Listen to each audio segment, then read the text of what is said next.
എനിക്കറിയാം നിന്റെ കാര്യം നോക്കാൻ. ഇതെന്റെ ആത്മാഭിമാനത്തിന്റെ പ്രശ്നം കൂടെയാ. ഞാൻ പറഞ്ഞതേ ഉള്ളൂ, അച്ഛനേക്കാൾ വലിയ ലോക്കൽ ഗാർഡിയൻ എനിക്കില്ല. അലീന പോകുന്നതിലുള്ള വിഷമം എല്ലാവരും പ്രകടമാക്കുന്നു. ഇവിടെ വന്ന അന്ന് മുതൽ എല്ലാരും കൂടെ പീഡനം തുടങ്ങിയതാ. അത് നിർത്തിയിട്ടപ്പോ കുറച്ചു ദിവസമല്ലേ ആയിട്ടുള്ളൂ. ശരിയല്ല അച്ഛൻ ഞാൻ പറഞ്ഞത്? വളരെ ശരിയാ. നിനക്ക് 10-ൽ 10 പോയി. അലീനയെ നഷ്ടപ്പെടുമോ എന്നുള്ള ഭയം മനുവിനുണ്ട്. പക്ഷേ അലീനയുടെ വാക്കുകളിൽ മനു ആശ്വാസം കണ്ടെത്തുന്നു. അലീനയെ പറഞ്ഞയക്കാതെ തന്നെ വൈജയന്തിയെ തിരികെ കൊണ്ടുവരാനാണ് സഹോദരങ്ങൾ ശ്രമിക്കുന്നത്.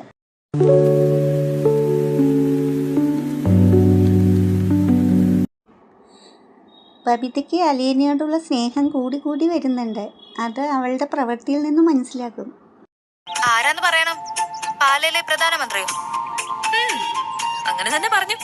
പതിയെ പോയാ മതി കേട്ടോ. ശരി, സമ്മതിച്ചു.